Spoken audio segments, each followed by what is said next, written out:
Okay, so we are about to start, and then thank you, Audrey. And then I personally like I think the Derek Lin has a good translation. Yeah, okay. I will talk about this. So let's start it today, and then just want to, today's special because today's 9/11. I believe everybody has some memory about 9/11. So that's also let me think about that's the important to this kind of my personal experience about the 9/11. I think that's important to understand each other. That's why I started this series to introduce Asian philosophy because I figure out in the globalization, on the surface, everybody looks the same. We wear the same shirt, doesn't matter where you are. We use the same phone. We watch the same kind of TV. We drive the same car. Everything looks like homogeneous, but deep in the culture, people, the biology people are all the same, but deep in the culture, we are so different. And then I also understand when I run in this section, I also understand not only, I even don't understand my culture that well until I do this one and the people ask questions. So I think that's very important to understand different culture. So the purpose of this session is I want to share, I want to uh, discuss with everybody, and then I'm going to let people know what we have or what any culture has, and uh, you can like it or you can say I don't like it, but that's all fine. I'm not going to promote anything, but I just want to present things, and then so we have a better understanding. That's the purpose of this section, and thank you very much for people to join this one. So far we have 24 people, and we are going to start now. So Jason, just a moment.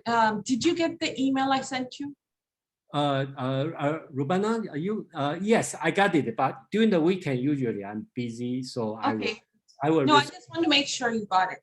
Yeah. And then I will go over there because in the Asian philosophies group, we try to, right now, most of time we doing the Chinese philosophy and some Japanese. Next week, we are going to talk about the Buddhism on the West.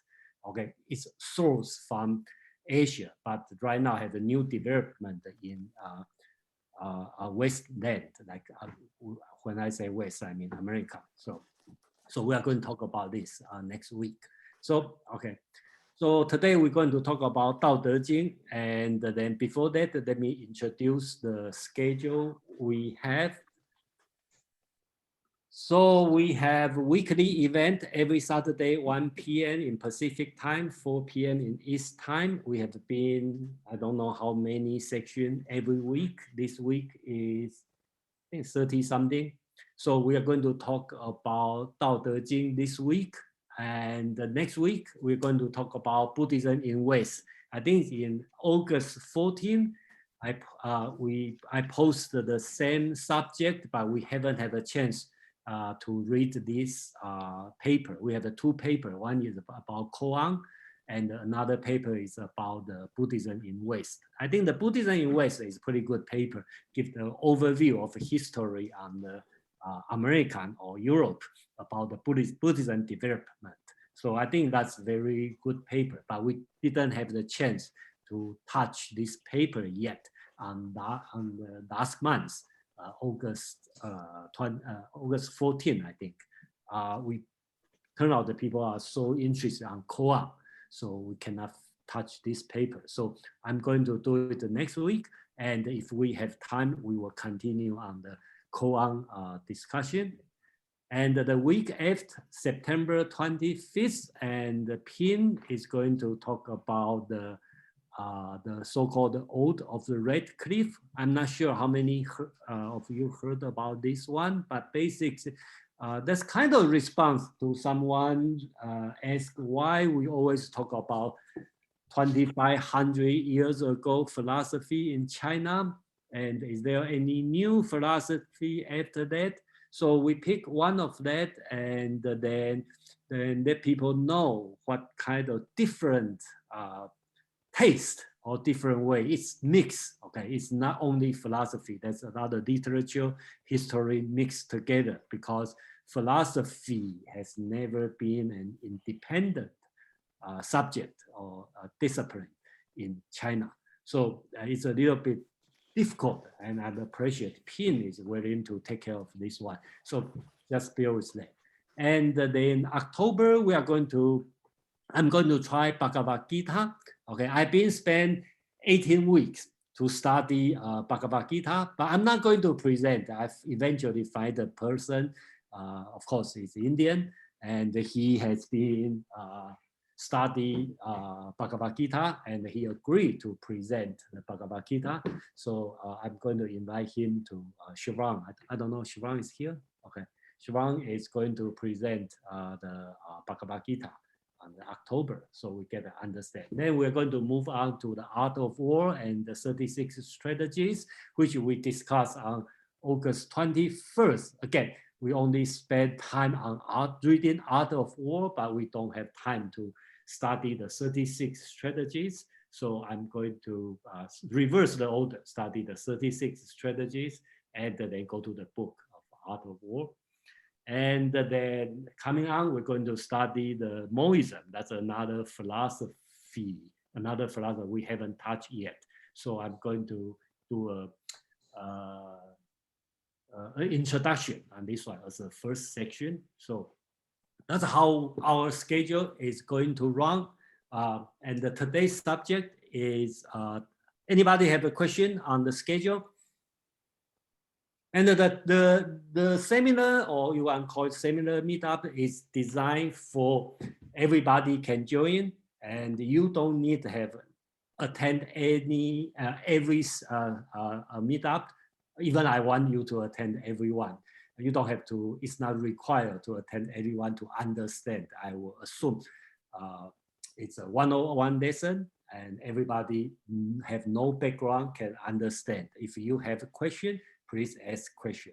And then only requirement is I will expect you to read the assignment. Usually it's not too long, not too difficult. So I will assume you to read the assignment, and then you don't require to have any previous background. So if you read the reading assignment, you should be able to understand the whole section and join the discussion. If you read it and you find out you don't understand, and you find out you cannot join or you don't enjoy the conversation, then that's my fault. So please let me know. So that's the way I want to run this one.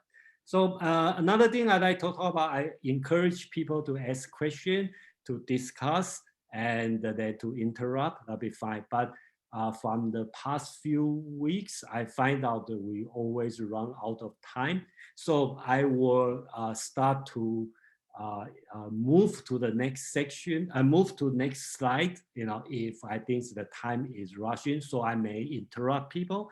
I may say, you have 5 hands up. I may, after 3, I may say, okay, let's move on. So please don't take personally, because I have to control the time, and then I will give you priority to talk. Unless, I will give person priority if you have something you don't understand. Okay, for example, I talk about Tao Te Ching, and I talk about, you totally have no clue. Okay, what do I mean? Okay, so then you can ask a question. Okay, so that's the exception. So if no question, I'm going to move on. Any concern, any question? No? Okay, let's talk about Tao Te Ching. That's okay. So that. I just have one quick question. What right. version are what version are we using? We are not using any version. So okay. Basically, what we are doing is, okay, Joe has been in the 52 living ideas. So this one is kind of like repeat or summary from the 52 ideas, because that just give everybody a little bit background. Because Shuang is running the 52 living ideas on every Tuesday evening, and he asked me to join to kind of answer some questions, since I know this one pretty well. So I joined, and in that meetup, everybody read their own favorite translation, and then I start to understand how different of every single translation. So I get involved more and more. Then I start to write my own translation, because I find out none of them I'm happy. I should not say happy. None of them I think fit my purpose. Okay, so the thing I find out is most of the translation, or I should say all the translation is doing is they are telling you as a reader, telling the reader what they are understanding, the translator's idea. What do I learn from reading Tao Te Ching? Okay, not telling you what the Tao Te Ching is talking about. So that's why I start to, in other words, the translation usually tell you the reflection of the translator, not what Lao-Tzu, the author, want to tell or try to tell in the book. That's why I start to make up my own translation. And then I start to look at the ancient Chinese interpreter or translator. Some are very famous scholars. I start to read them. And I find out that they also doing the same thing. They are sharing what they learn from reading Tao Te Ching. They are not telling you what Tao Te Ching want to tell. Okay, that's the problem I face. So from that point, I start to work pretty hard to figure out how do I make the author talk for himself, not through me. Okay. I know it's difficult, almost impossible, but that's I'm trying to do. And that's up to you as a reader to read the message, and then you will learn whatever lesson you learn. Okay, so that's the idea I'm doing. So that's the first, I will try, I pick up some of the chapter, and then I'm going to introduce. And I ask everybody to read your own, and I probably post a few translations so you can read it. It's pretty easy to read, I assume. So you are able to compare, and then after I present my translation, I'm going to do line by line, word by word, and you will see the difference. And it's welcome to bring your own question and then ask why they are different, or challenge something you think doesn't make sense. And that's the format that we try to run today. So let's start about this book. That's the basic. I will, if you don't know this book, then please ask question, and we'll make sure you know what we are talking about. Okay, we talk about the Tao Te Ching, which is the famous or probably the canon of the Taoism reading, which is the different. The traditional way call is Tao Te Ching T, start with T, because that's the Hong Kongese pronunciation. And nowadays people use this name, DDJ, Tao Te Ching. Okay, that's a Chinese name. And then this book is, of course, roughly about 400 BC, during or pre-Confucius time. We don't know, around that time, okay, 2,400 years ago. And the author is Lao-Tzu. There's a different spelling, okay? There's some spell as Lao-Tzu, T-Z, okay? T-Z, Z-I, Lao-Tzu, okay? So there's a different spelling, but whenever you see Zi, T-Z-U, or Z-I, that means Mr. So that means his name is Mr. Lao, and Lao means old, okay? So that's Mr. Old. So it's a little bit strange. So some people said his last name is Li, okay? And then some people say, no. it really has a last name called Lao. Okay, and actually they do have some people has last name Lao, means old. And another way to talk about is some people say when he was born, he is already 70 years old because his mother has a pregnancy period for 70 years. So when he was born, he already had the wisdom of 70 years old man. So, all kind of story. And the book is very short. It's about only 5,000 characters. Okay, remember Confucius analogs is 10,000 characters, and that's short. Okay, and Lao-Tzu even shorter. Okay, it's a 5,000 character Chinese characters, and we separate as 81 chapters. So that's all we know, and we just assume the author is Lao-Tzu, and they have a different theory, probably compiled later time, probably have a different author, but that's all historical account. We just at this in this meetup, we just assume this is a book and there's an author called Lao-Tzu. Okay, so here's the idea. So when we read this book, and I think every book, every writer, they have an audience, right? So we need to know who is the audience. Like in Old Testament, the audience is Jews. Okay, the New Testament, the audience is the church member. When St. Paul writes the letters, he writes to the church members. In Confucius analog, in Confucius analog, Confucius talked to his student. Okay, and his student usually is political government officer or trying to get a job as a governor. So basically like a politician. So that's Confucius' audience. Then the question is, who is Lao-Tzu's audience when you write this book? Okay, so I don't think Lao-Tzu is talking to you and me as regular people. I believe he also talking to the prince or aristocrats or ruler, the government officer, probably a higher ranking government officer. Like another Confucian scholar, philosopher, mentions, he constantly talked to king, the feudal lord, okay?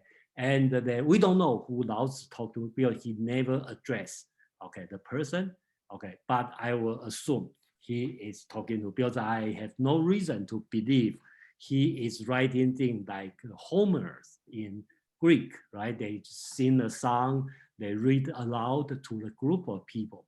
I believe he's written for some purpose. Okay, so that's I believe, and that's the way I understand this book. It could be a little bit different than other people, but that's my understanding on this one, and that's I'm going to translate based on this, and then a little bit something Lao-Tzu or Tao Te Ching is not. Okay, it's not a religious book. Okay, so we may hear about the Tao Te Ching or Taoism as a religious, their worship, that's totally different thing. Even this religion is pay respect to Lao-Tzu. They even consider Tao Te Ching as one of their canon, but it's not about religions in this book. And I'm going to argue this book is not about Tao. Okay, people always talk about, because my understanding is on the first chapter, the book talk about the Tao can be Tao or can be studied, can be spoken. It's not real Tao. So there's no way, it's talking about Tao. So, and the concept of Tao has been all over in the ancient time, and even today. Okay, so if you read even Han Fei, the legalism, okay, or you read about Confucius, okay, they all talk about Tao. Okay, they just use Tao. They didn't explain what Tao is. They just assume you know. And same as Tao Te Ching, this book, it talk about it, but it show up many times. I think I make the word count, and about 90 times or something, okay, or about 85 times, okay. So, but it's not try to explain, but I believe it's not talking about Tao. He has different purpose. And another is not talking about yin yang. Okay, you only show up yin yang only once. Okay, so but doesn't mean there's no yin yang at all, because yin yang has been running as a background, same as Tao. Okay, it's been in the background, so you don't have to mention it. Okay, just like Indian. Okay, most of most of religion, the Indian religion are vegetarian. Okay, they believe Indian believe karma, but the book, the canon, the religion are not talking about like a religion, not talking about karma, because that's the background. You already have it before you read this one. So same thing as this one. It's not specifically explain what is Tao. Basically, they just use Tao as a symbol. Okay, and they try to explain, but there's not like all the whole purpose explained. I don't think that's the way. Okay, so and I'm going to position this book as a philosophical book. Okay? And I believe that's the purpose of people coming to join this book. So that's read as a philosophical book, and then see how do we understand this book. Okay. So that's the purpose of today's section that I'm going to read, and then any question or anything we want to talk about, please raise your hand.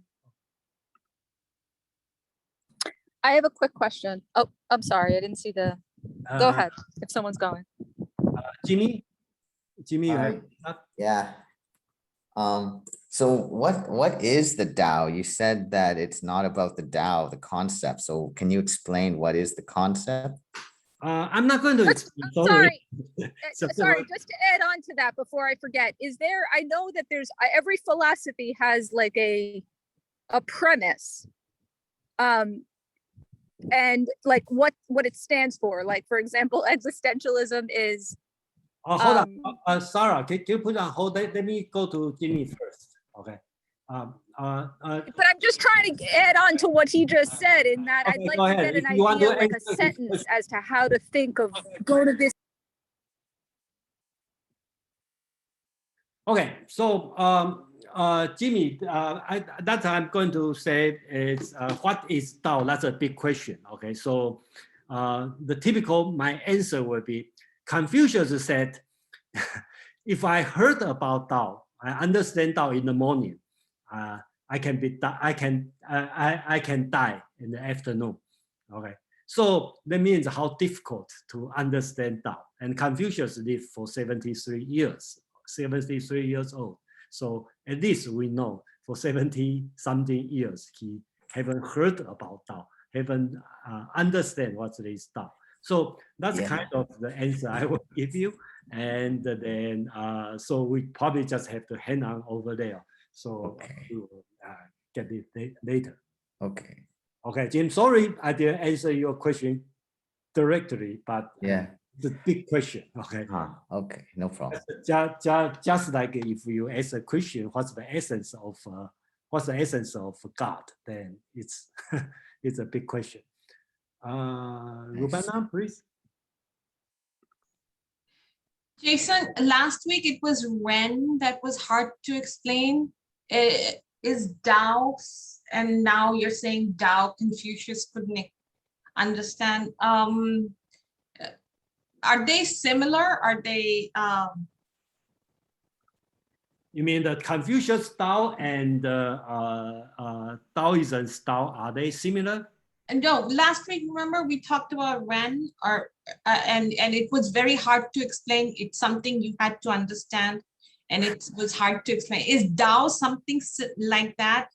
I would say Tao is on the higher level than this. Okay, Tao is kind of like, you know, in everything we call it Tao. Okay, so even in today's Chinese language, if you are irrational, okay, then we will say you are not following the Tao. Okay, so Tao is kind of like a highest principle everybody have to follow. And what's that principle? Well, that's a big question. You know, they have something. Okay. Is it similar to the mysticism of Sufism, which is very high level? People? It could be. It could be means same as Muslim means Islam. You know, probably that's one friend that told me, you know, the meaning of Islam is the same as Chinese Tao. Since I'm not Muslim, so I don't know, but that's the person told me. Okay, so I think Rubrana, you're probably right. Okay, that's this kind of concept.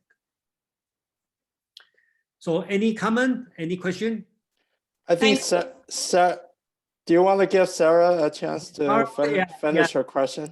My question was more of just like, there's each philosophy, I would say, has like a sentence that you can, you know, you think of the philosophy.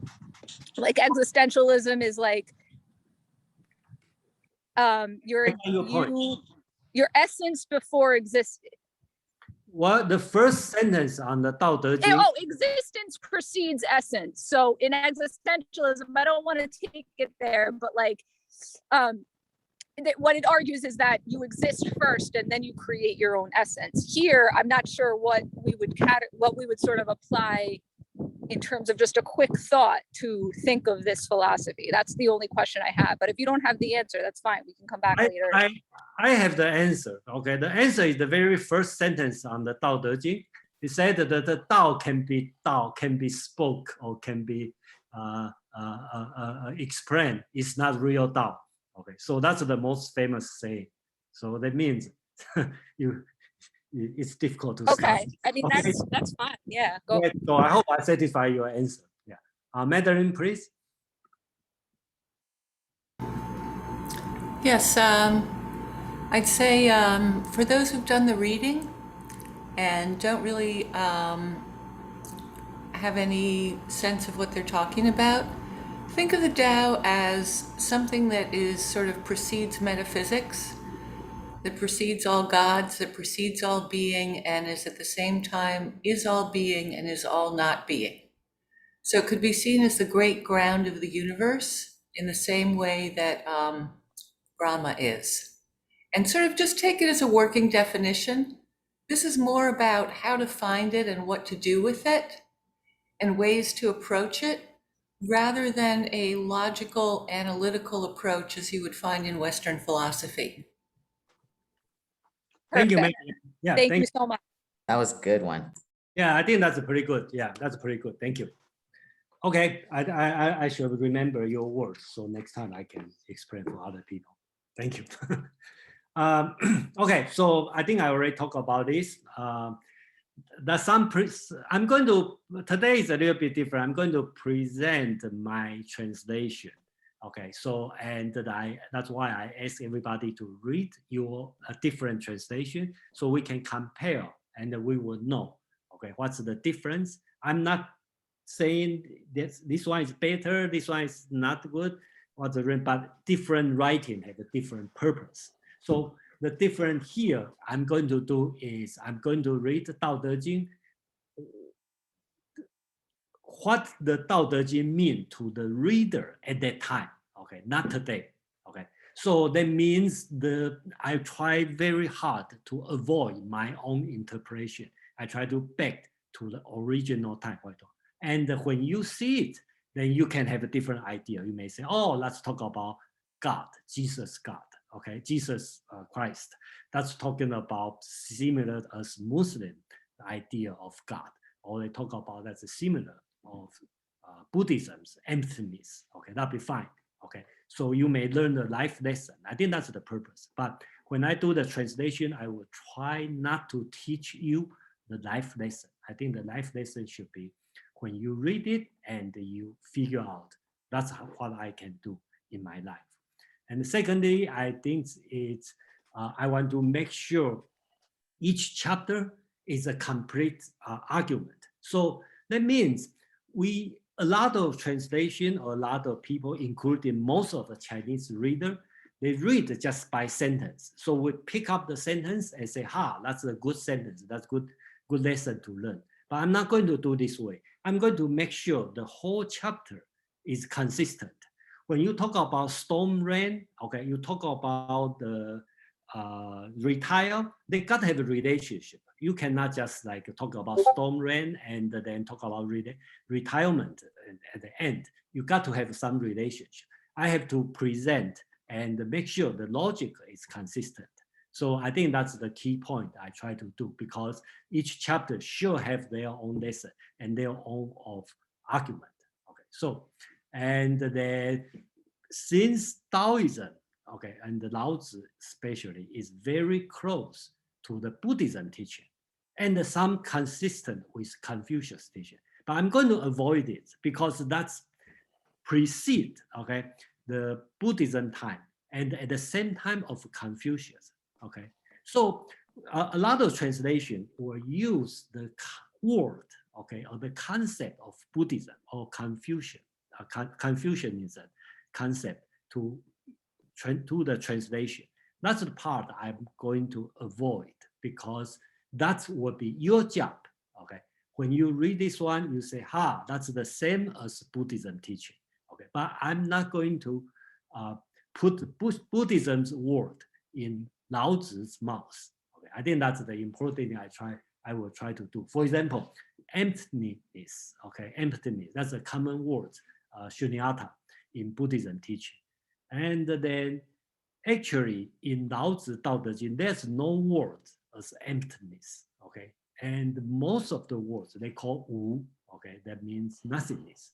Okay, so you can say, oh, they are the same, but I'm going to avoid this kind of misunderstanding because Lao-Tzu is not Buddhism. Okay? And if you say Lao-Tzu is teaching the same thing as Buddhism, that's your reflection. Okay, but when Lao-Tzu is writing, he has no idea of Buddhism. So that's the way I'm going to do. And another thing I set my own goal is I want to make sure the words are consistent. So when you use certain words in the original Chinese, you are going to translate to the English in the same word.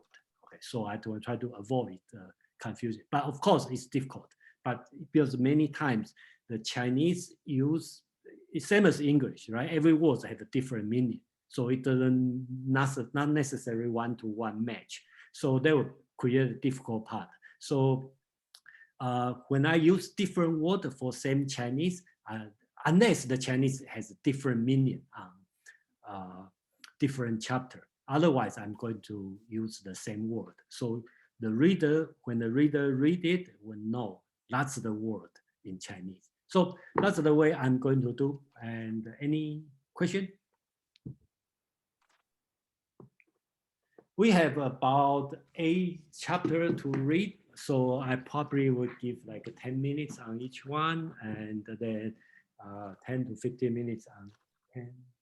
Yeah, that's about right. Okay, 10 minutes on each one. So some are shorter, some are long, and then we can do.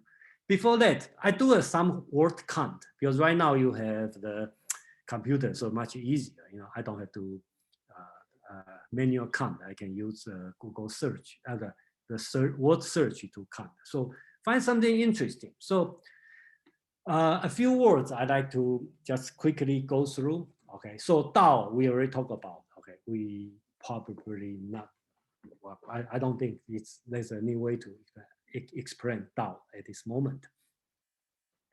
Second word is De, okay, so I will translate it as virtue, okay, but it means something like a power or something. This word is important. It shows up 62 times. So that means this book called Tao Te Ching, these 2 words are the most common words show up.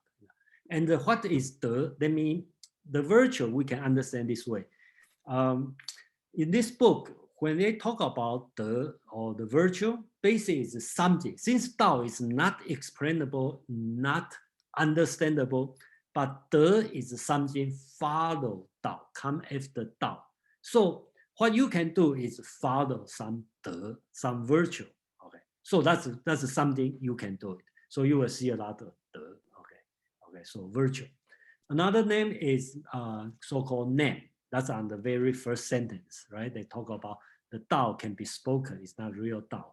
The name can be named, it's not real name. So basic, the name means the manifestation, right? That's what the Tao, since you cannot understand, but you can understand the surface. You can see the surface or manifestation on the surface. Okay, Okay, so they call it name. Okay, manifestation. Okay, so that this three name is coming quite often. Okay, then let's go another word called the unchanging law, the so-called Chang. Okay, constancy. Okay, this one also show up many times. Okay, so another thing important is so-called good. I think it's all the philosophy, moral teaching. They will talk about good. Okay, so these words, it will be conflict. These words, if you were surprised in the Tao Te Ching whole book, it show up 54 times. Okay, so Tao is good is, I think it's all the philosopher has a problem to explain what's good. So in Tao Te Ching doesn't have the Chinese word so-called Hao, the word we use for good today, but they all use this word. Okay, this word means good, means skillful, means proper. Okay, so important here is proper. In Confucius teaching, they have a concept of the most good, so-called the the summon bonum, right? The ultimate good. And in Taoism concept, probably don't try to avoid the extreme. So the good probably means the proper. The properness is good. So you will see the words being used in many ways. Okay. Another word is so-called xin, this word. That's the belief, means confidence, means something belief. It's also show up many times. When we go to the chapter, we will get more. And a few common words we will see when you see the translation. One thing is so-called 万物. Okay, so I think in your translation, a lot of time you will see 10,000 things. Okay, so basics I will translate as all things. Okay, that means everything, and I believe it usually means non-human things. Okay, so that's 10,000 things, and they have a thing called 百姓. There's 100 surnames. Okay, basically it means the people in the world, the commoner. Okay, not aristocrat. Okay, so another word difficult is heaven, so-called 天. That means the sky, and so I translate as a heaven. But sometimes it causes confusion, causes a problem because a lot of people understand as paradise. So I just have to make sure the heaven have some divine power than the regular sky, but not that powerful as paradise. Okay, Chinese do have a heavenly court. Okay, they have the Jade Emperor over there, but that's not the paradise. Okay, so heaven has a divine power. They will punish people. Okay, but it's not a paradise. Okay, just so I call it heaven. So when we call the under the heaven, okay, that means the world. Okay, so sometimes you will see under the heaven, that means the entire world. Okay, but that means usually means the political world. Okay, compared to another word called 天地, that means literally means heaven and earth. That means the nature world. Okay, so they have the two different concepts here. Okay, so another word called pu. Okay, so I translate as uncarved block. We will go detail in the chapter. Okay, it's also important concept. It show up 10 times. And another thing is the sage. Okay, I think all philosophical writing in ancient Chinese, they always call sage. Okay, so understanding of the sage is first, the Chinese philosophical sage is not Indian holy man. Okay, not this kind of sage. Basics is more political figure. So basics in Confucius, when Confucius teaching, Confucius writing talk about sage, he talk about the sage king, the ancient sage king. And the Taoism, surprisingly, I find out they talk about sage 32 times for the 81 chapter. So basics 1/3, more than 1/3 of the chapter is talking about the sage. So if you think about like this, if sage is the political figure, okay, then this book must have a lot of practical sense. It's not just like teaching you a life lesson. So that's what I'm going to do. So Pin, you have the hands up. Oh, yes. So I just want to add a little bit to the meaning of shan, the one that's good, skillful, proper. I think it's, I looked it up. So the character you see has the character of goat on top and mouth on the bottom. So the original meaning, so goat was the favorite sacrificial animal. So it meant basically people saying blessings to each other. Because goat also represented a good omen.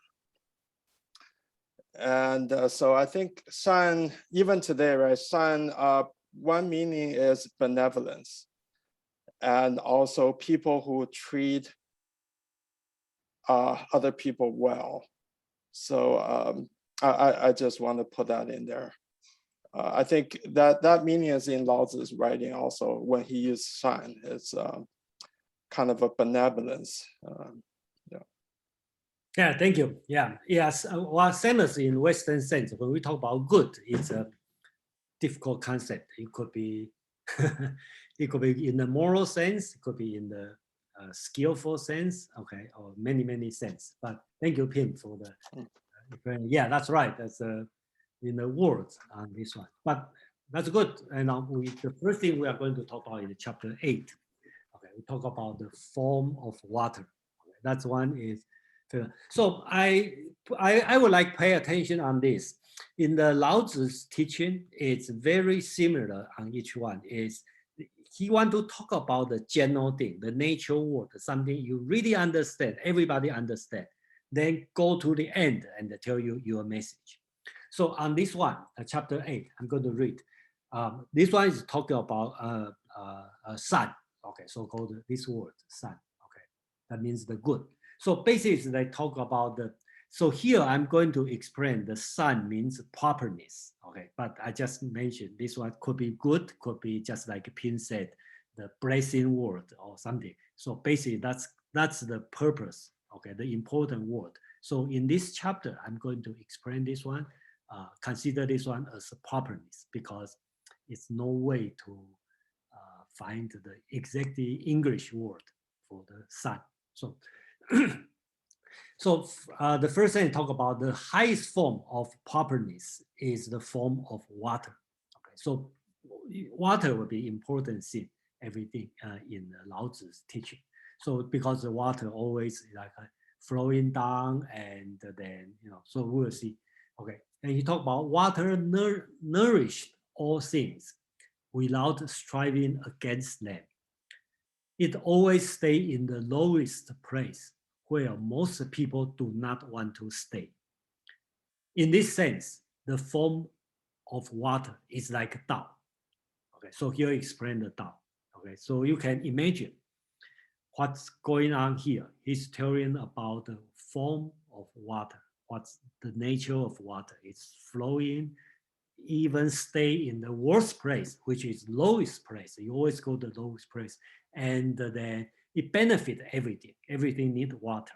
And then, so we think the Lao-Tzu is talking about this one is close to Tao. And then he's going to give you 7 lessons about you can learn from water. So first he says, stay in the proper place, just like he said, stay in the low place. Okay, think with proper depth. Okay. You want to just like he used the word like abyss, right? The very deep water, and deal with proper manner. Okay, basically talk about soft, tender, not competing, and speak with proper words. I believe he used the word xin. I believe he means it's predictable, just like water. Okay, so in other words, words is trustworthy, right? when I say I'm going to meet you at 1 o'clock, it's predictable. It's 1 o'clock, just like water. Okay, you can predict what's going on. Govern with proper order. Okay, so you're talking about following the course. Okay, because water always flow in the certain route. Okay, and work according to proper capability. So I believe we're talking about water have a potential and then react with proper timing. Okay, so that's the 7th lesson. Okay, Lao-Tzu is going to teach us from the observation of the water. So you're going to draw the conclusion. Okay, if and only if one doesn't strive against other, just like water, right? Then one can be free from brain. Okay, that's the lesson. So you can see the whole structure. It talk about the water, talk about what you can learn from the water, and eventually tell you. Okay, you can imagine it's a prince or the government officer. Okay? Don't compete with each other. Okay, so you will be free from any blame. Okay, so that's the lesson he's teaching and on this chapter. Pin, please.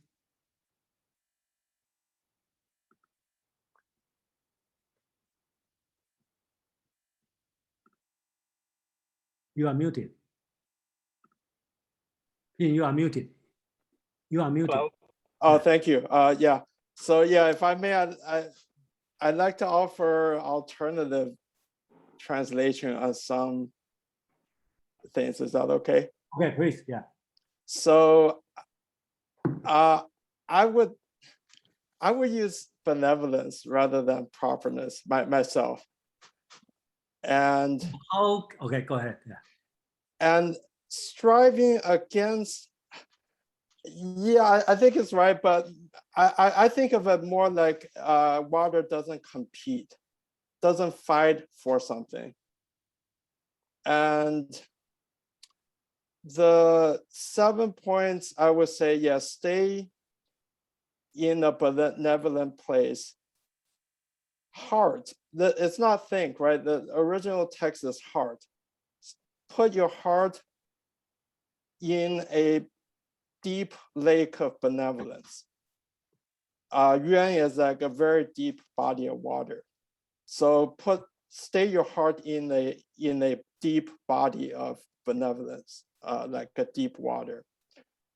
Deal with, actually, I would interpret it as befriend yourself with benevolence. And also the other things speak of benevolent trustworthiness, govern with benevolent governance, work according to a benevolent energy, and react with, yeah, here I would, I think the sign here is a little different from the other sign. It's the proper timing. I agree with that. So anyway, just an alternative, as you say, you know, 100 people translate the same text will have, you see 100 different ways, but 150 ways. So. Yeah, exactly. So okay, so I just kind of argument. I will argue against what Pin talking about, because first it talk about, because if we explain the word sun as a benevolence, I see most of the translation put as a benevolence. That's why I kind of disagree, because the benevolence become a life lesson. You teach a moral lesson. So I don't see Lao-Tzu is teaching moral. I think he teaching more political. So in this way, he used the word 正 and 治. That's talk about 是, okay, you work it. So it's very political word. And then, so that's why, you know, I explain the sun as a properness or skillfulness as rather than the moral sense. Okay, so that's the difference. And if you read your translation, probably most are close to what Pin is talking about. Okay, so instead of Pin offer a different alternative. Actually, I'm offering a different alternative for everybody to for the reference. So yeah, that's the point here. Okay. So anybody have any comment or any question or want to offer your agreement or your disagreement? You're welcome.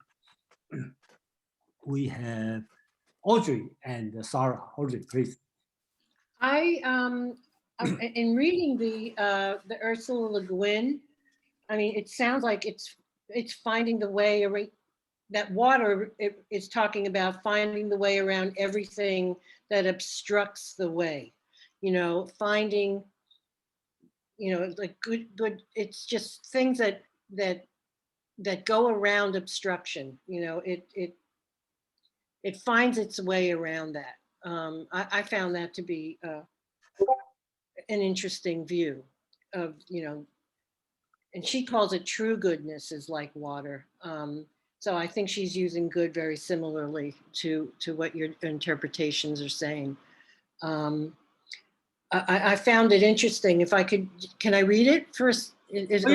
Please, yeah. Okay. She says, true goodness is like water. Water is good for everything. It doesn't compete. It goes right to the loathsome places and so finds the way. For a house, the good thing is level ground. In thinking, depth is good. The good of giving is magnanimity, of speaking honesty, of government its order. The good of work is skill, and of action is timing. So she's breaking down what proper means in each of those situations. I found that pretty fascinating. So, and in the end, it says no competition, so no blame. So to her, it's finding a way to go around that he's talking about, that Lao-Tzu is talking about, finding a way to go around everything that obstructs the way, the Tao. She uses way in two ways here. Yeah, thank you. You know, today our purpose probably not to figure out what's the best way, okay? And then it's welcome to have a different kind of idea, different kind of translation, and different kind of, and our purpose not to reach an agreement, because I just want to show how many. I'm sorry, that's okay. I got it. No, I'm not talking about you. I just want to say everybody have free to talk about different things, because you can see it's so, they have so many different ways to explain the same text. Sarah and the Pin. Yeah, so I'm kind of getting the idea that this is like, I guess the section we're in at least is kind of giving the idea of like, let everything be what it is and don't exert, you know, unnecessary control over how it's flowing. And I would like Pin, because this is what made me think of it, I would like Pin to elaborate on the benevolence and add that into the idea, and just try to, if you could, add that into the idea of like, water is flowing, it's letting everything be what it is. But I'd like you to sort of, if you could, embellish on how benevolence they're saying should come into that idea. And what specifically struck me was the deep lake of benevolence. If you could just kind of go into that a little bit, just so I can connect the idea of benevolence into the idea of just also letting everything be what it is, letting everything flow without interference. All right, thank you. Pin, that's your turn. You can answer. Yeah, great question. Before you say that, let me say that I just don't see water have a benevolence. So, anyways, but go ahead. That's fine. Yeah. Well, that's why I asked Pin. Yeah, I know. Yeah. That's the problem with translations, because any word you pick, you're picking a modern word to try the best approximate the concept 2,500 years ago. So let's look at what Lao-Tzu may have meant. So one is that water nourishes all things without competing with them. So that's the kind of benevolence he meant. Now we have to pick an English word. I can, otherwise we would just use shan. Without that, that would be free of our laden with our interpretations, our value system. But then eventually you might as well just read all Chinese because all the important concepts are not translated. So it's a difficulty. So we have to go back. So that's what he meant, right? Something that gives, but doesn't really expect things in return. And another important thing is he actually used the word Ren in number 3 here. So this is very interesting, that connection between Lao-Tzu and Confucius. And what is Lao-Tzu's interpretation of Ren here? It's not clear, but there's something there. And it's worth us, when we have nothing better to do, to think about that and chew on it. And the deep, Lao-Tzu talks about valleys and deep water quite a bit. I think if you put it all together, it's a state of your mind and your heart, really, that is very still, that has a lot of capacity, and that is the capacity, that it's a great cavity that can hold a lot of things if they come. So that's where this lake, it's a deep body of water with a lot of capacity, that it has power to do things, but it doesn't necessarily do anything. It goes with what happens in nature. That's my thinking. Okay, thank you. So you can see that. So that's it's how difficult it is. Okay, so if you can understand what you read, it's not only one. Okay, then that be our purpose. So let's move on. Okay, since we have a 10, and we can always go back. Okay, so this one is easier. I call it the retire before going too far, or too. Sorry for the misspelling. So first, holding a bowl full of water, you will soon spill it. Okay, again, that's the same way of teaching. Talk about the nature thing, very common thing, then tell you a lesson. So holding a bowl full of water, you will soon spill it. Pounding a bread and sharpening it, you cannot keep the knife for a long time. Hoarding treasure in your house, you will invite break-ins. Showing off your achievement, you will be slandered. Okay, that's the common thing you should know. That's our daily life lesson. But that's not the purpose. The purpose is thou shalt retire before going too far. This is the Tao of Heaven. Okay, so we talk about Tao again. That's the Tao of Heaven. So in Lao-Tzu's concept, you never go too far. Okay, you never show off. Okay, so just like a bowl of water, you don't make it full. Okay, you like 70%, 80%, you'll be good enough. Otherwise, you will spill. So that's the way we do it. I do it now. And I believe this one probably not much difference. But look, guys, the pin has different way. Right? Sorry, I do. So the first one, to me, the meaning is holding a bowl of water and keeping it full. Like you're holding there, you're trying to maintain this so that it doesn't spill, is not as good as just to let it go. Because that's what it actually says, right? Hold and keeping full. You might as well quit. To me, and that's what Lao-Tzu means. Don't worry about losing things. Don't try to be there like trying to balance things and try to keep things full. Just let it go. Just spill it. And that's my main difference here. So, but I accept your explanation, but they will be not consistent with others.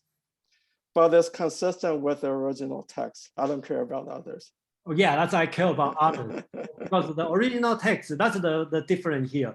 I will say, because the original text, they have many ways to explain. So I will make sure it should be consistent for each one. That's the difference. I hope everybody get the point here, is they have a way to be very honest on word by word And also another way is I want to make sure the message, the whole paragraph is consistent. Yeah, but you do agree, right? 持 means the whole. Yeah. R means and. 言之 means keeping things full. And 不如 means not as good as. 其已 is to quit. So that's what Lao-Tzu says. Well, I think it's fairly clear. to quit could be not that full, you know. But 不如 is not as good as. That Okay. there's no question. I don't think there's any question about that, right? Okay, so then we have other comment. We have who's first? We have Nathaniel, please. Thanks. Yeah, I mentioned this last week, but I think there's a difference too between like orthodoxy and orthopraxy. So like, you know, a lot of especially in Christianity in the West, we're so used to like orthodoxy, like right belief. Maybe this is like more like orthopraxy, where this is like right action, you know. So I don't know. I guess maybe that's a distinction we should keep in mind. So that's it. Thanks. Thank you, Nathaniel. Audrey, please.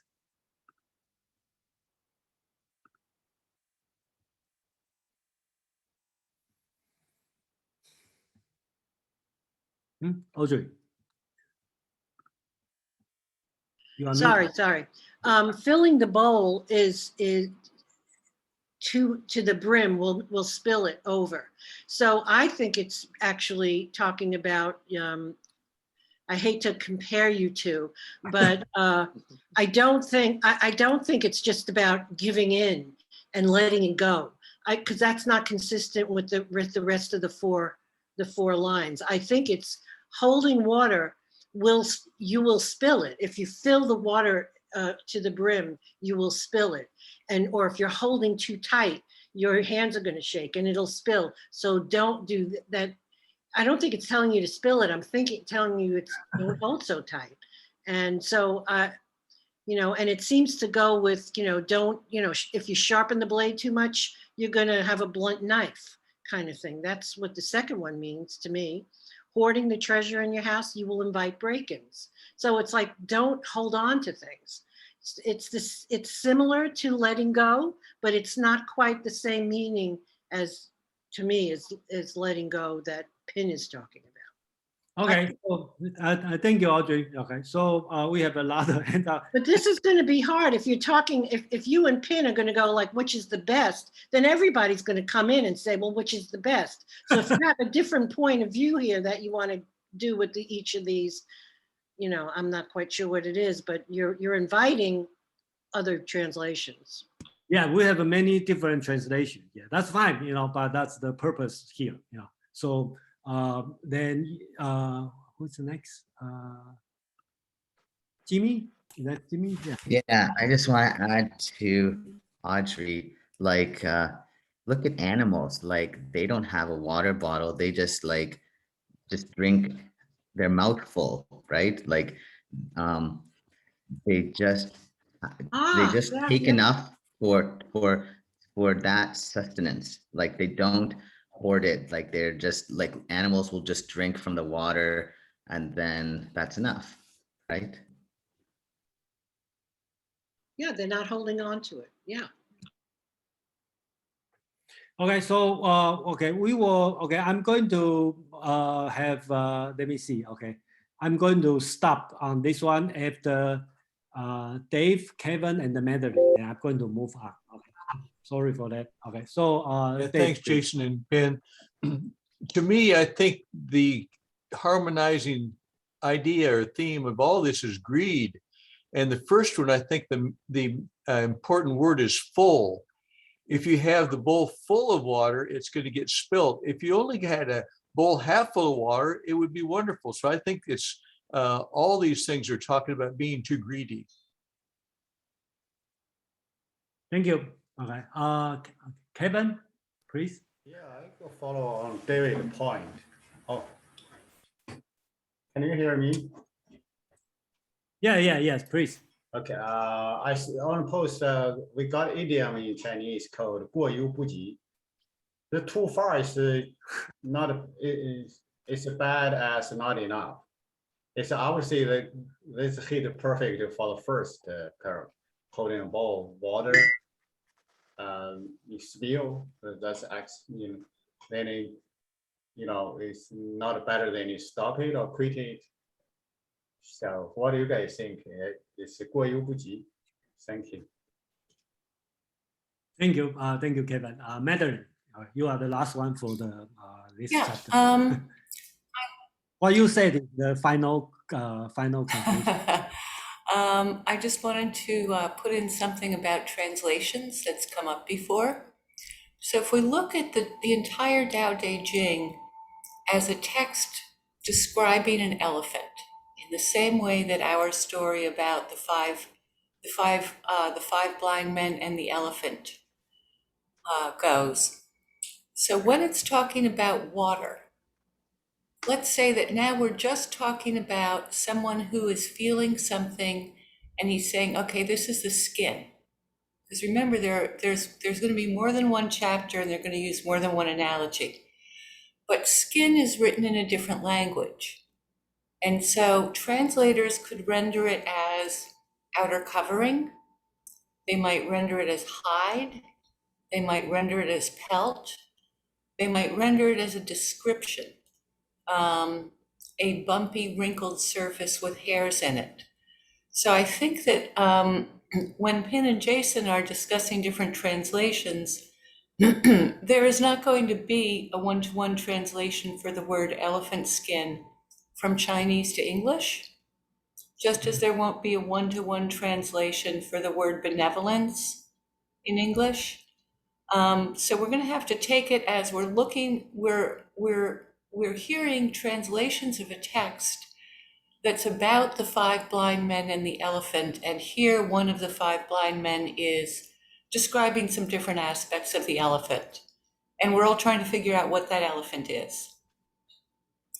And I'd say that as the sun rises and sets over the elephant, one side will be in light, which is bright. It's clear, it's sharp. We'll call it orderly, we'll call it yang or hard.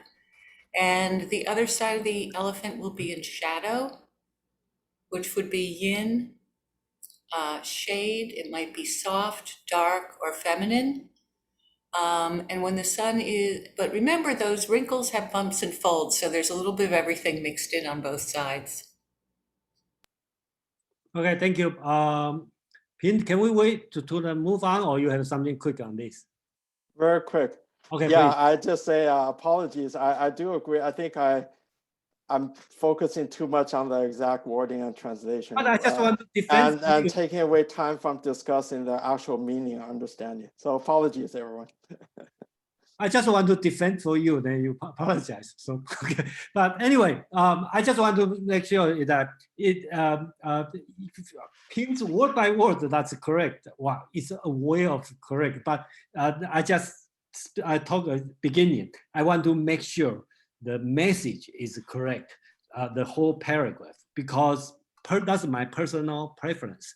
I cannot accept anything not logically right. So if logical not correct, then I'm not going to read this this book because the logical doesn't make sense. But I believe the logical makes sense. Yeah, but I will convince everybody this book is a good book because it logically makes sense. Okay, that's why I'm here. So, but I think this one is important. We may spend a little bit more time on this one. Okay.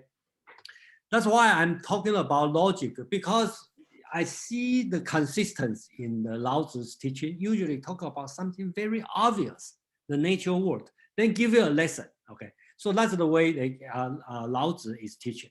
So chapter 11, 30 spokes join a hollow hub. In its nothingness, the functionality of a wheel, means a vehicle, is created. You see the words, the wu, okay, I translate as nothingness.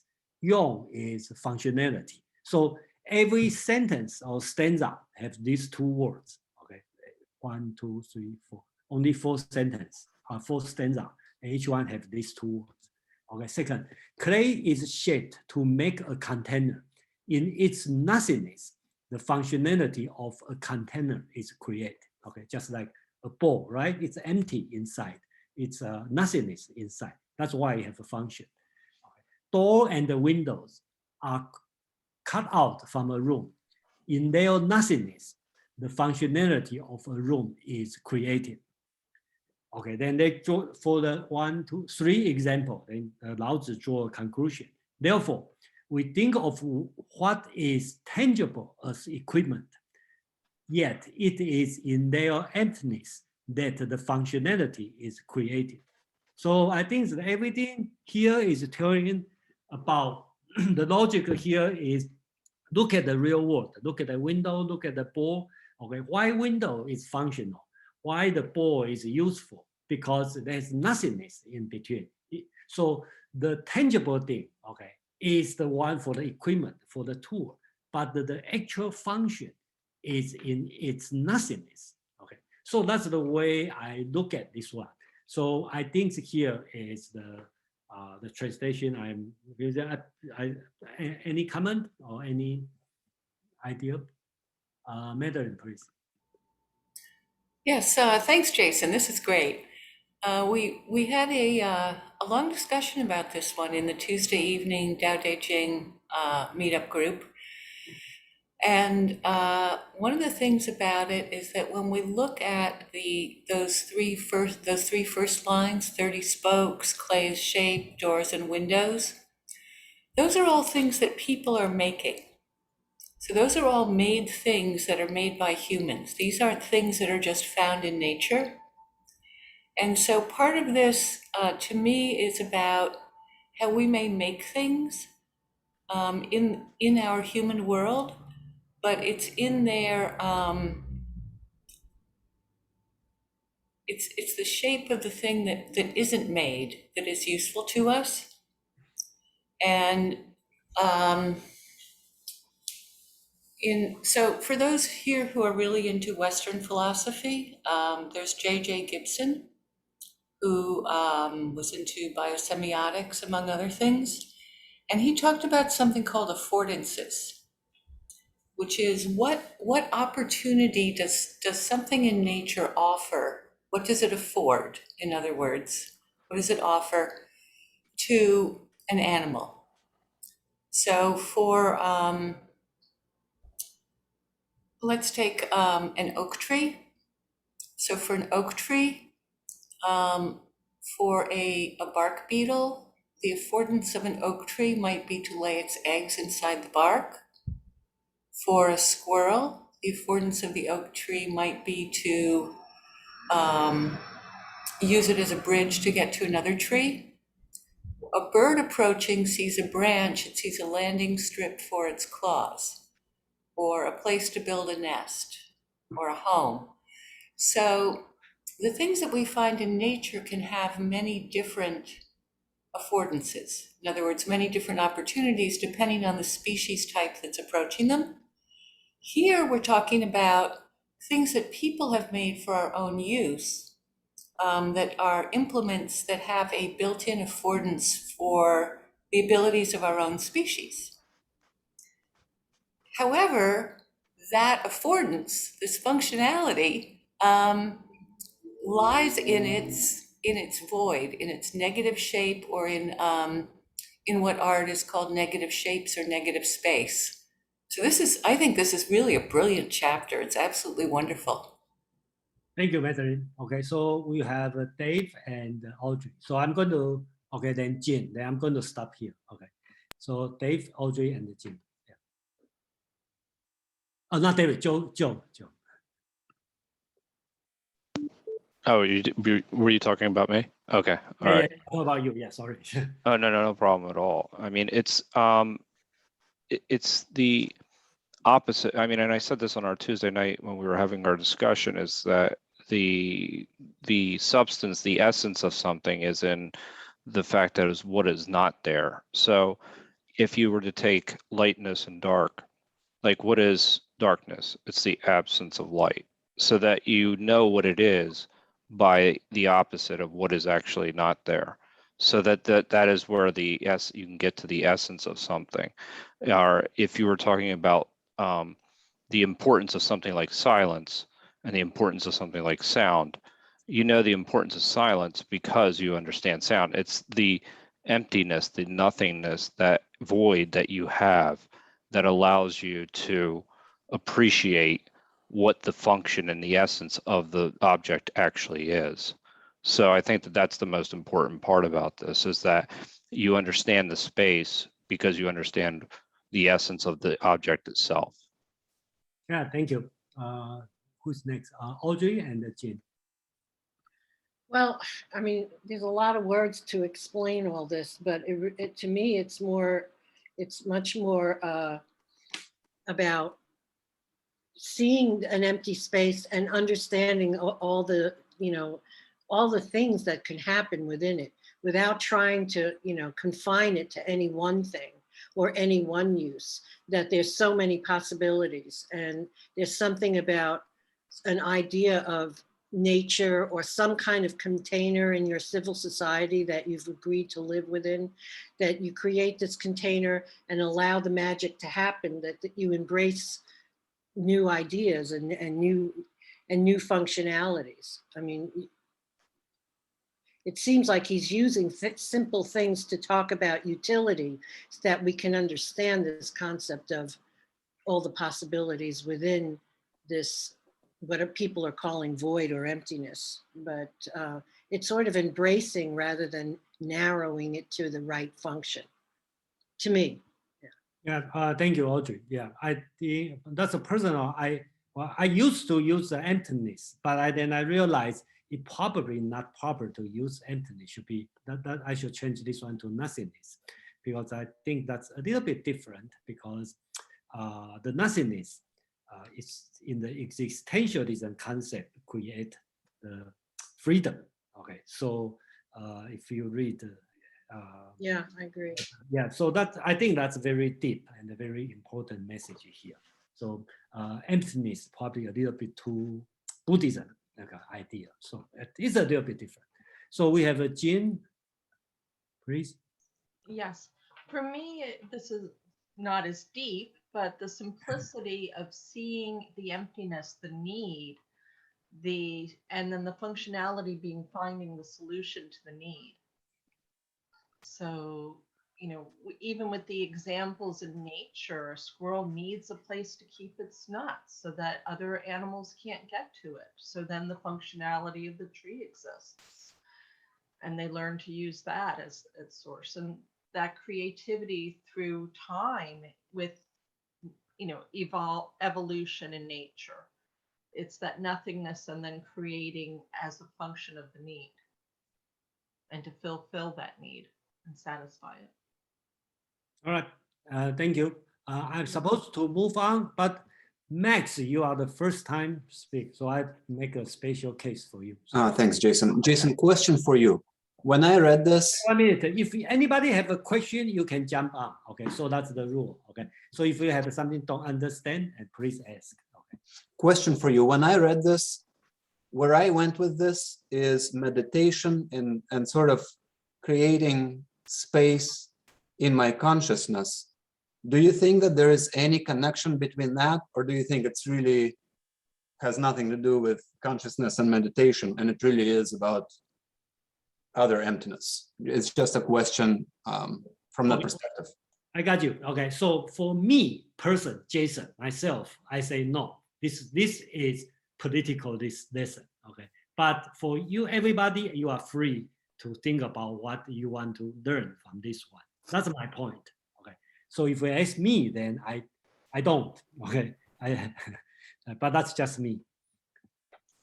James, you have something quick? We are going to move to the next one. I just want to make the point that this idea of nothingness, I think he's using it here just as examples, but it's I think it's eminent in nature itself. That in life there is life and there is death. In life, there is being and there is nothingness, and I think that's the ultimate he's touching on the ultimate question here, being and nothingness, where does something come from?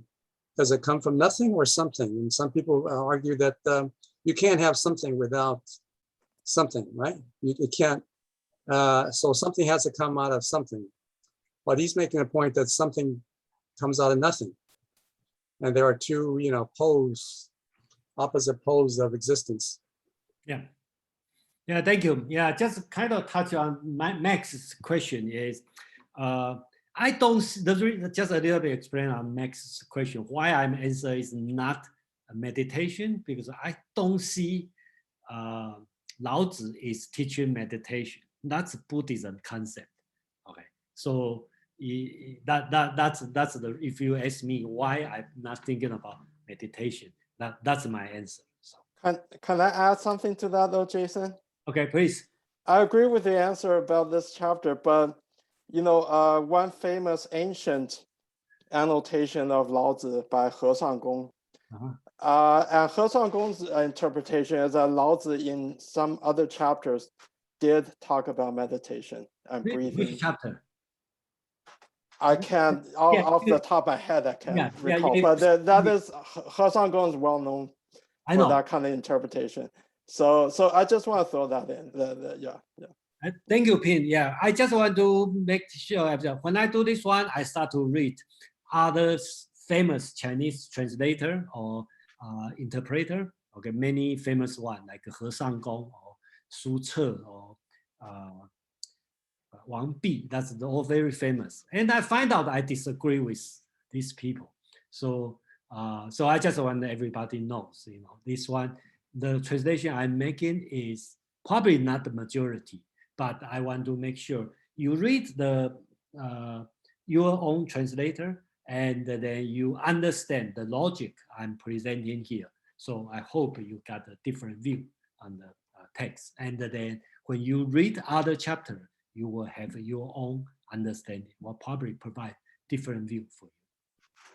Yeah, now for those who like Shakespeare, remember Hamlet's question, to be or not to be? That is the question, right? Yeah, that's a good question. So, okay, so we are going to do on the 12th. Okay, I think somebody is Sarah or Madeline asked about this one, 5 senses. Okay, so this one has a number 5, right? The 5 varieties of color blind one's eye. The 5 varieties of sound deafen one's ears. The 5 varieties of flavors numb one's taste. The game of riding and hunting frenzy one's mind. The valuable goods hinder one's behavior. Therefore, the sage provide for people's body, which means the something necessary, instead of their eyes, which is something obvious you can see. For this reason, they shun pursuing the obvious and prefer getting the necessary. Okay, so a few things I'd like to explain before I open for question or comment. Many translation call this one like many colors. Okay, blind your eye, many sounds, blind deafen your ears. So 5. The words here is 5. Okay. 5 in Chinese doesn't mean a lot, okay? Doesn't mean too much. In other way means just proper, because Chinese do have to talk about 5 color, 5 sound. That means the proper, the all we have, okay? So I don't see, the first thing, I don't see that means too much, too many, okay? It's just in other way, just means the variety. And then when you read this one in Chinese, this 1, 2, 3, 4, 5, okay, you will find out it's right, okay, with mang, and this long, okay, means deaf, okay, but in Mandarin doesn't rhyme with other, but if you do it in the local dialect, the dialect speak lang, okay, that's rhyme together. So mang, lang, shuang, kuang, fang, the basic, the all right. So I believe this one could be the folk song, okay? The common people are talking about this one. They probably, the commoner, are making fun of the aristocrat, okay? The noble people, okay? So they talk about they are their building or their clothes have many colors. Okay, just blind your eye. They listen to music, just make you deaf. They eat so many good food that just numb your taste. They are doing hunting, all kind of game. That's make my crazy. And they collect all kind of stuff. They just damage your behavior. The probably is just like a folk song of people talking about this. And Lao-Tzu used this one as a lesson to teach the prince, the government officer. Okay, let's say, okay, that's they are talking about. See, and then we should focus on what's the necessary, not the something you obvious. Okay, so that's the way we should behave, or you guys should behave. I think that's the way of the teaching. Okay, on this one. Okay, but of course, most of translator, okay, consider this one as a personal lesson. Okay, like ask you to live a humble life, don't enjoy too much, and then so that take a personal. But again, I try to make. I think Lao-Tzu in Tao Te Ching is teaching, is political teaching. Okay, a lot of political teaching. So I believe that's the way it works. So yeah, Pin, you have a different idea, I think. No, not this time. So yeah, thank you for pointing out the rhyming. The most of Lao-Tzu is rhymed. And I just want to let everyone know that Jason has the advantage that he speaks a dialect that best preserves ancient Chinese sound. So when we read this Lao-Tzu in Mandarin, we don't pick up rhyming. Whereas, we miss a lot of the rhyming. Whereas Jason, I'm sure he can, read it in the Taiwanese or Minnan dialect. The rhyming shows up much better. So I just want to point out that nuance. Yeah, thank you, Pin. Yeah, and especially I read this one, the first five, I find out it's kind of not only rhyming, also the tone probably makes sense. I'm not expert on that, but just feel like this five, it must be the song to me. It must be the song, people singing or something. Yeah, that's why I have this idea. I'm not sure any other translator pick up this one or not, but that's what I'm thinking. The tones, yeah, many of the tones have been lost in Mandarin. So, yeah. But when you read it in the Minnan or Taiwanese dialect, those tones are preserved. And so in that sense, the entire book is actually a very long poem. I'm not sure it is, but Dave, please. Yeah, it seems to me the comparison on this is necessity versus luxury. So putting the word obvious, I don't really agree with. I think like the last line, they shun pursuing luxury and prefer getting necessary. Do you want to comment on that? Yes. Okay. Yeah, I know most of talk about luxury, but I have to honor the word they use is mu, this word. Okay. So this word sage. Okay, let's talk about sage. That's no doubt about it. This one means fu, means your belly. Okay, literally means belly. This one means your eye. Okay, that's eye. There's no doubt about this. So we talk about belly and eye. So belly we can understand as necessary. Everybody have to eat. But eye, if you try to make an extension as luxury, I think it's too far. So only thing I can explain is the eye probably means what you can see.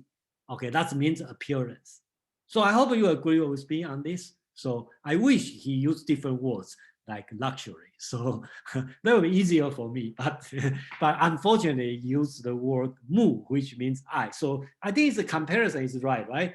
Your body have you have something important is eye. Enjoy your eye, which is appearance, and the belly is something inside. Okay, so that's a way to do it. Can I say something real quick? Yeah, please. Yeah, the original text, I just want to point out, is very vague. It just, the last sentence just says, therefore, eliminate that and take this. So I think everyone is free to interpret what that is and what this is. Yeah, that's why. So that's why it's very vague. Just take out this, then keep this. So I have to assume you take out what appearance and keep the necessary. That will consistent with the entire teaching. That's I assume. Yeah. Thank you for pointing out. Yeah. We have Kevin, Adina, and Audrey. Kevin, please.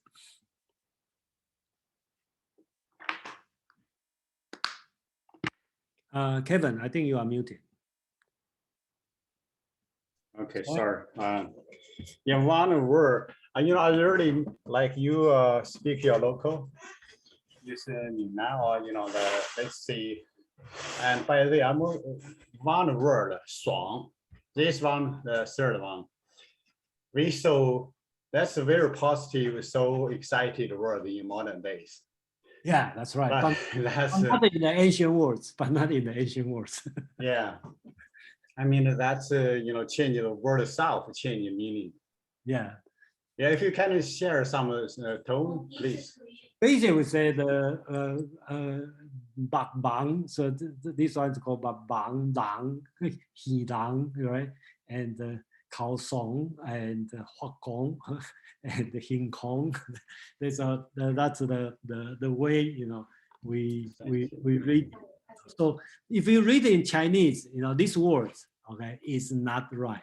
But if you read in my local he lang, okay, it's same as bak lang, bak bang, right? So that's right. Yeah, I got a question again. Follow the David thing. Why we, you know, discard one thing, those better than another side? Why we need to pick? Could we, let's see, after fill out value, the necessity, we also can satisfy our eyes, our purpose from Western views and destiny. Yeah, thank you. Yeah, thank you. Yeah, so they have a different way to explain it, but again, I just try to make sure the whole chapter makes sense, logically makes sense, and be as close as the original word. That's I try to do. Yeah. We have Adina and Audrey. Adina, please. Thank you. I'll be concise. It's for this reason they shun pursuing the obvious and prefer getting the necessary. And in this particular respect, to me, it's they consciously ignore what's obvious in front of us. So it's just that it's just interpreting what we're interpreting as say material things in front of us. It's not necessarily how it is. So for instance, if we'll be describing a situation, it would be a different description of each and every of us. And that's that. It's not, my description is not necessarily the truth. Even I'm right here and even I'm saying these words.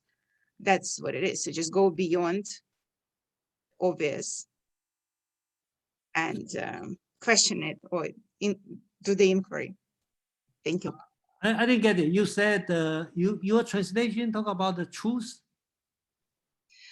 So the very last thing, Jason, you see the very last sentence. For this reason, oh, you mean they this? shun pursuing the obvious. And below that, for this reason, they shun pursuing the obvious. Yeah. And prefer getting the necessary. Yeah. So what? Okay, this one is a little bit difficult, just like a pinpoint out. The text here, it doesn't say obvious, doesn't say, you know, this sentence talk about the belly and the eye. Okay, but we have a way to talk about this. But here it's very vague. It's just about like pursuing this and getting that. Okay, they just use that, this and that. I think in English it could be the formal and the later. Okay, so I think that's it. And we don't know I just have to assume, keep pursuing the formal, okay, which is necessary, and get rid of the later, which is obvious one.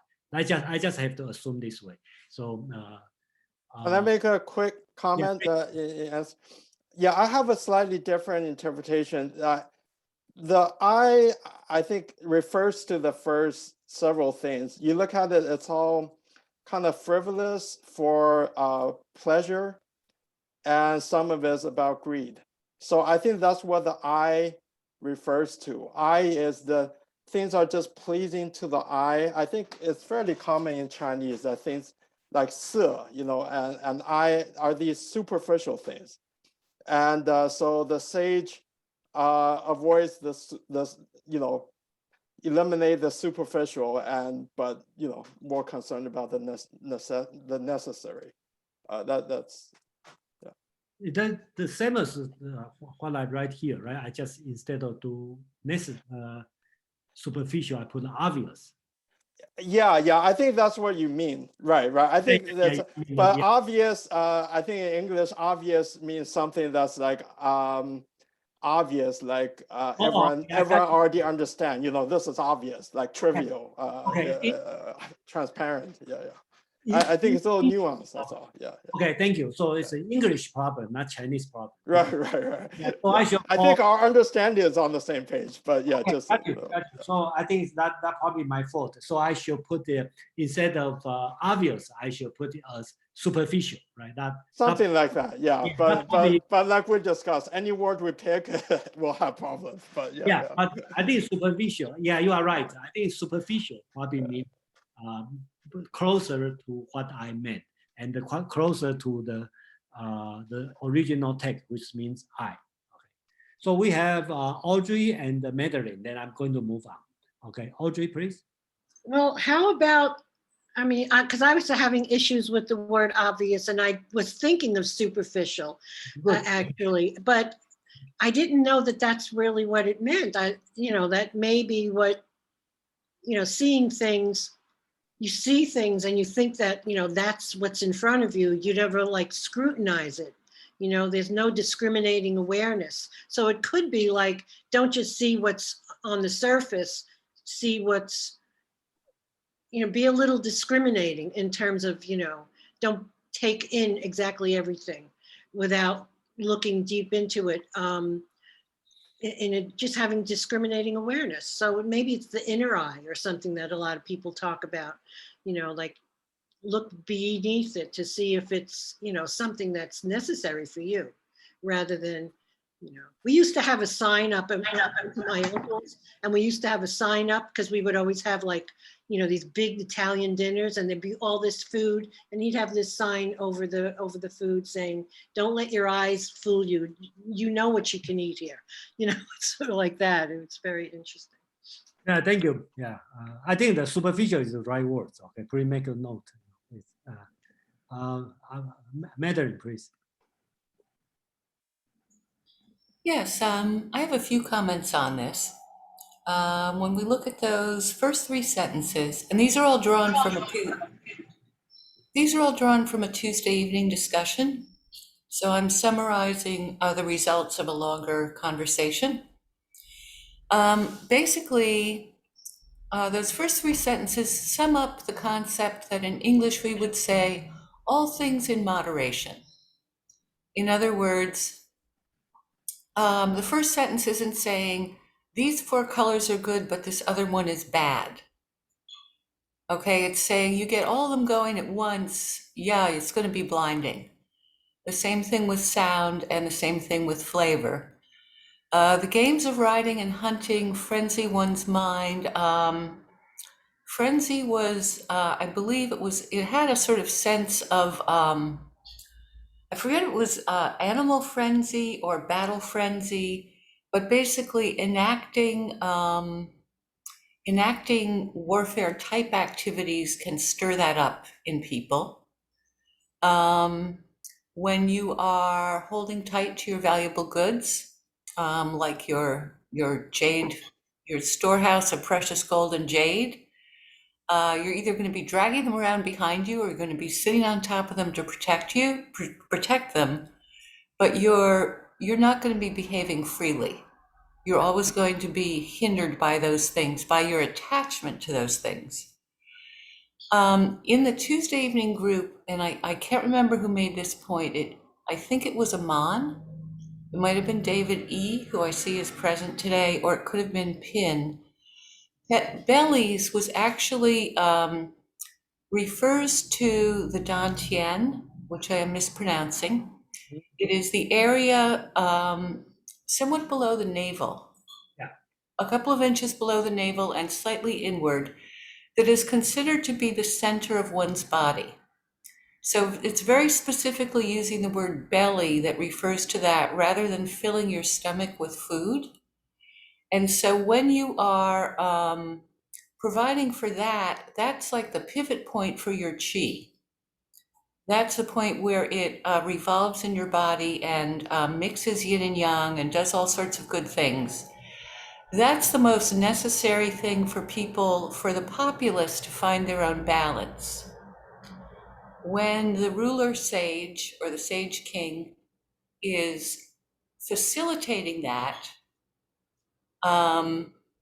rather than encouraging those first 5 things, which is basically materialism, then you have a populace that is focused on kind of living in the Tao more and not as acquisitive, grasping, combative, superficial, name calling, all of those things that we think of as being negative when overdone. Okay, thank you for a different explanation, and we have to move on. And then Kevin and Pin, you have something quick on this one. Otherwise, I will move on. Yes, it's quick. Okay, please. We may heard your eyes are bigger than your stomach. It's a perfect figure, right? That's English, perfect art text. The second one is, I would say, whole context, focus your own life internally. Fill up your body to be happy. Don't not interest in those temptation outside. Thank you. All right, thank you. Pin, you have something? No? Yeah, okay. So I just want to remind everybody what I'm doing here. I try not to tell people what's the lesson I'm learning. I try to tell what he tried to say. Okay, but which is a lesson, you can argue, but you know, that's I try hard on this one. So let me go this one on chapter 15. Okay, that's again the same logic, not going to be full. Okay, and again, I believe you have a totally different translation on this chapter, I believe. So the genuine, okay, the original say the old time. Okay, so in Chinese, when they say the old time, whenever you see the translation say the old time, the ancient time, that means the good time. Okay, so I think for all the philosophers they talk about, so I just change it to in the old time, or the genuine good Tao practitioner is ungraspable, unpredictable, mystical, and omniscient. His Tao is indiscernible. Okay, basically talk about it's deep. Okay. I just have to make sure that every single word is translated. So, but we can know the indiscernible by the following 7 observations. Okay, so here I'm like to make a point is he's talking about Tao. He tried to explain Tao, but then since Tao is so mystical, so unpredictable, so ungraspable, basically he's talking about so difficult. So he's going to try his best to describe, okay, there's 7 lessons, okay, you can, from easy to difficult, okay, you can follow to get the Tao. Okay. So the first lesson, prudent as if wading through a stream in winter. Vigilance as if fearing surrounding neighbors. Number 3, dignified as if paying a formal visit. I believe a lot of translators said being as a guest. So I don't see guest in the Western sense, in the Chinese, ancient Chinese sense, different. I think if you are my guest, you probably feel very relaxed. And but in Chinese at that time, being a guest is a serious thing. But okay, I explained that a bit. Okay, so number 4, unwound like melting ice. Simply, number 5, simply nature like an uncarved block. Vast like a body. Indistinguishable like muddy water. So they talk about 7 different things, and which I put a picture on that. Okay, so basically I talk about the same from easy to difficult. You should behave like this. Your life, the way of you doing business should be like this. You should be like wading through the winter, in the winter, through the water. The fearing surrounding neighbor. I just put this picture like Israel, right? You're surrounded by the neighbor, which is neighbor, but you should be careful. And you pay in a formal visit. Just that's something like being a guest. Okay, you can think about you visit your boss, okay, to your home. This kind of behavior, like a melting ice, that get a little bit vague, but it's not solid, not soft between liquid and solid. That's I think. And like uncarved block, that's like you can imagine, like wood, right? It's not polished, like the original, heavy, solid, and like a body, big and vast. And the muddy water, the water is not so clear, which is, we talk about. If you think about in Zhuangzi, talk about equality of things, everything not so clear between me and the others. I think that's the message he want to talk about. So the last 2 sentences will be, he say, who can rest in the muddy world and slowly cleanse? Who can move peacefully through the world and still grow? And those who hold this Tao never desire fullness, because they never desire fullness. They can persevere without being reformed. Okay. So this last 2 is challenging, but I think to make sure that everything consists. Okay, so I think the message here is the last sentence. You want to renew yourself, but you don't want to have outside force to force you to reform. Okay, so that's the attitude here. The 7 attitude you have to keep. Just like be careful, be alert, but it's not like very uptight, kind of like relaxed, but and not very clear. And clear doesn't mean, muddy doesn't mean like mess up. That means like not so clear between me and others, and so that's the way I try to explain on this chapter. So, any comment? Everybody agree? Yeah. Jim disagree. Jim agree. So, Jim, please. Yeah, I agree with excellent translation, but only the last part on the right side, the 2 sentences, I have a slightly mental picture when I read it.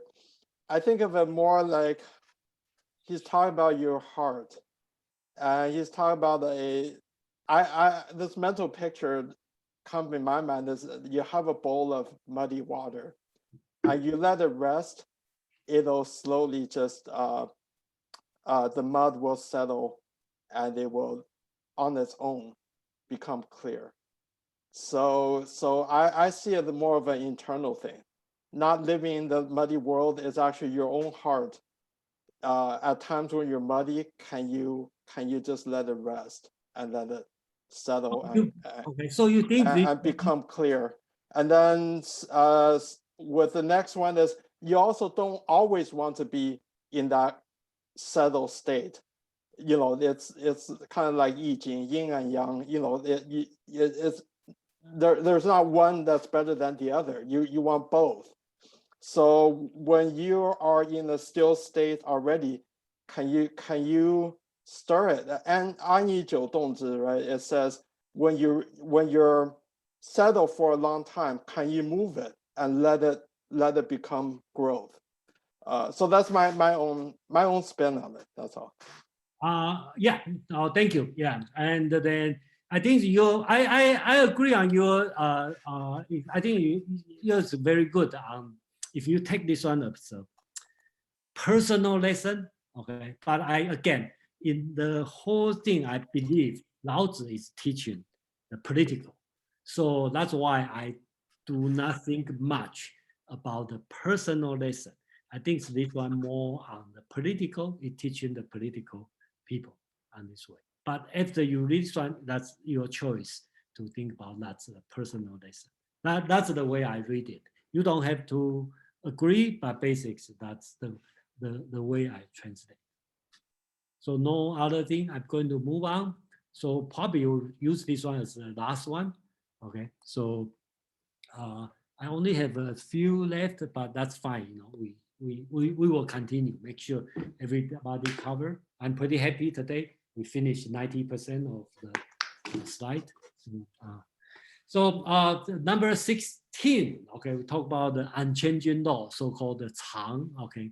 So a little bit long, so attend to the utmost pacifism and hold to the truly quiet. So again, here is telling you, okay, the nature, asks you to watch, observe the nature world, okay. Then you're going to tell you the political lesson. I think that's the consistent of the Lao-Tzu's teaching. Okay, that's the way I look at it. So second, all things have lives, but I see them returning. Because they flourish, they learn return to their roots. Returning to the roots is called quiet. It is fulfilling their destination. It is the unchanging law. This one is talking about unchanging law, talking about the nature world, and like you see all the animal, they grow, they die, you know, all go back to the root, everything in cycle. Okay, so that's the rule. That's your destination. That's the unchanging law. So he's going to tell this one. Those who understand this unchanging law are enlightened. Enlightened. Those who don't understand this unchanging law are recklessly causing disasters. Okay, so that's the lesson he's telling you from this. So he's going to apply this one to the political, okay, world. Okay, so give the 6 lessons about knowing the basics, just step by step. Knowing this unchanging law, one can deal with the appearance. Okay, so talk about very personal level. Okay, so knowing the appearance, again, he talk about from unchanging law to the appearance. Basically, it's a personal affair. Knowing the appearance, one can deal with public affair. Okay, so from personal to public. Knowing the public affairs, one can deal with the political affair to go further. Okay, knowing the political affair, one can deal with the heaven's affair. Okay, so a little bit bigger. So heaven, you can deal with the divine, righteous, you know, a little bit longer. So Chinese heaven usually has another sense, is timing. So that means, you know, you can deal with the different change situation.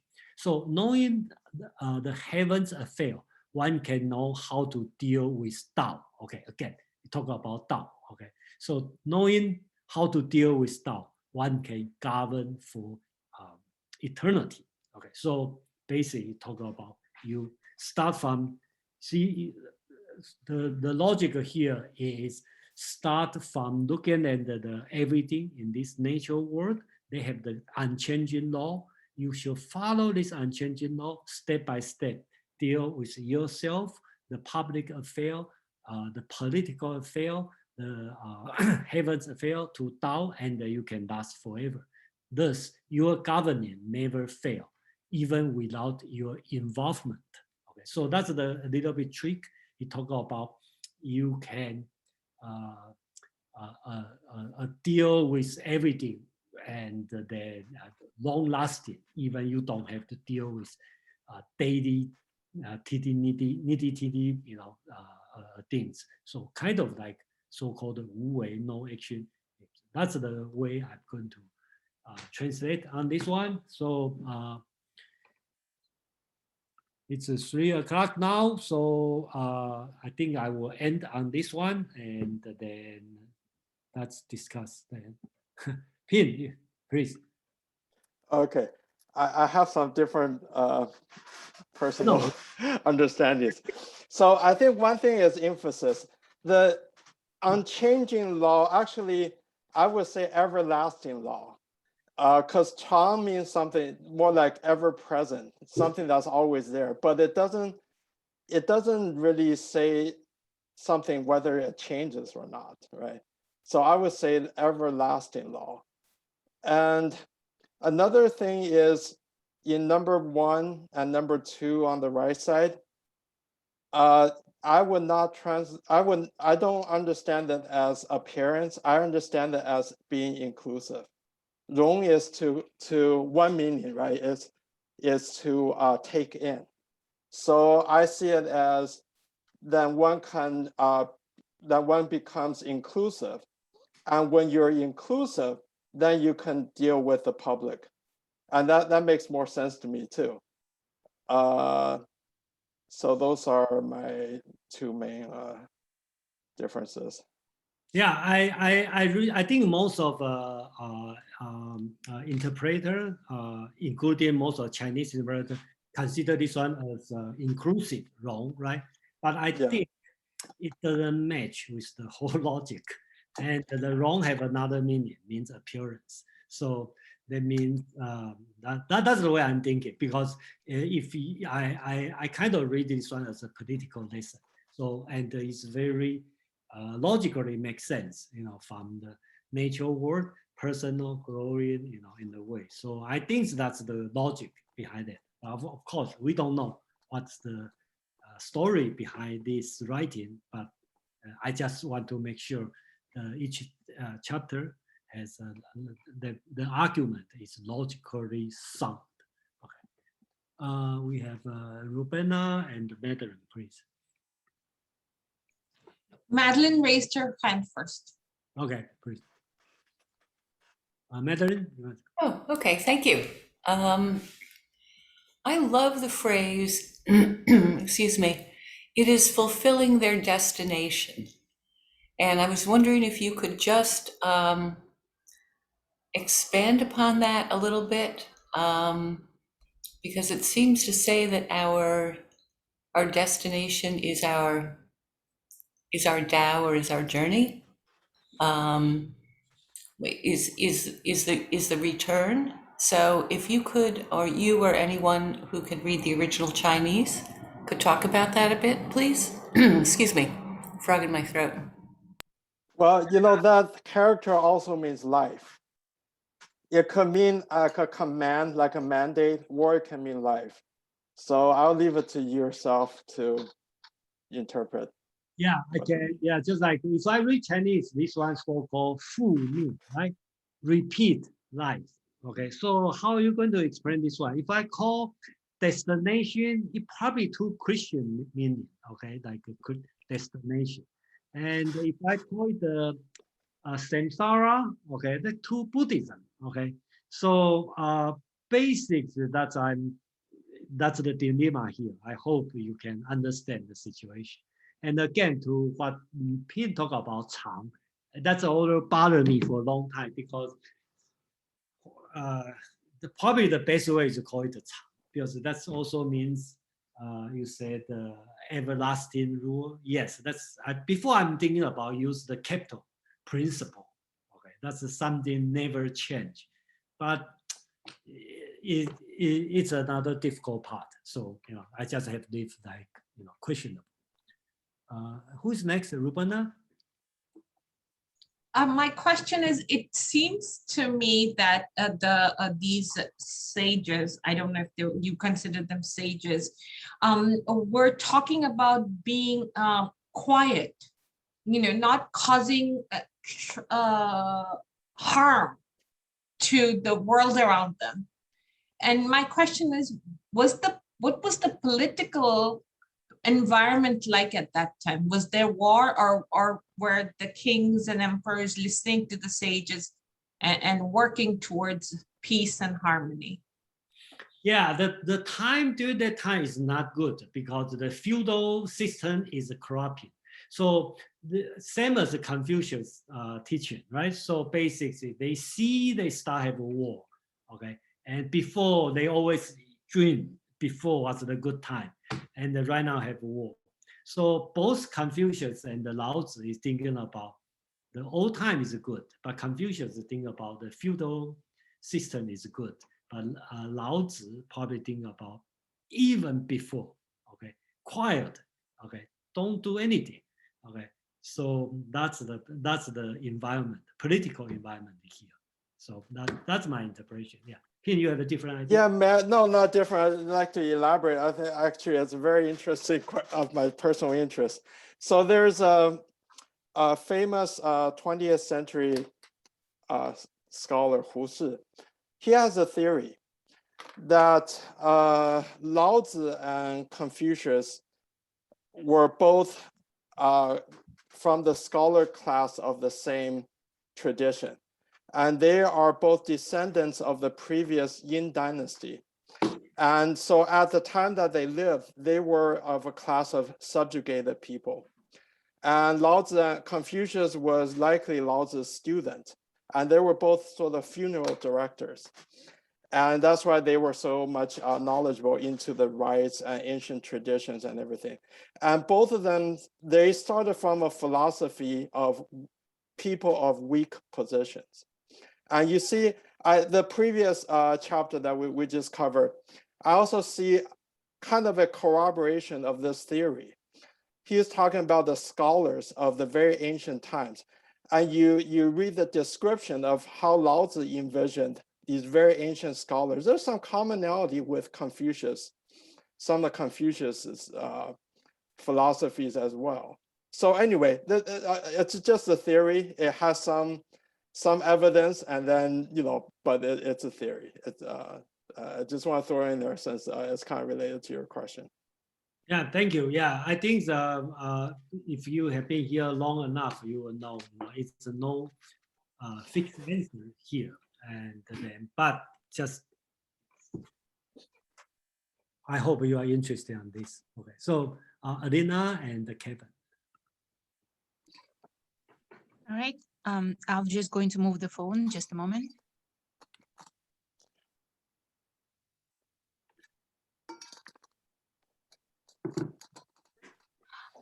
So it's actually a great chapter, knowing the Unchanging Law. Especially there is a way it's being described, how it all happens step by step and layer by layer. So just for instance, the very beginning is brilliant. It's when we attain the state of entire stillness, regardless of what else is going on, then the unchanging law becomes more obvious. It starts to open up, and once we go beyond appearances, then we gain understanding of higher layers. So you could move for higher up and create more, because if you already are not fighting yourself, you are not fighting the position you are in. It just gives you all these powers to move beyond the current state. You see the way. And then at the very highest level, you achieve the total mastery and your destination is fulfilled. And it's very interesting, like that there is it's being distinguished between you being present as a physical being and the entire and whatever the universe or never-ending existence. So it's a beautiful chapter and great interpretation. So thank you. Thank you. Kevin, please. I could share another idiom for Chinese called 叶落归根, 落叶归根. Then I literally say leaves follows to the root, means from the tree, right? So in our tradition, in one's old age, one wants to return to their own home. So you, from that aspect, you can help understand this chapter. Then, for example, in Chinese, 复命日常. Basically, that is return to your roots. Then when you from your doesn't matter, it's how you grow from age perspective, your career, then eventually you need to come down, slow down, return to where you come from. Yeah, I'm going to pause now. Okay, thank you, Kevin. So any other comment? Very good. So we are on time, and then so how do you think about the translation? So I believe I'm going to stop now.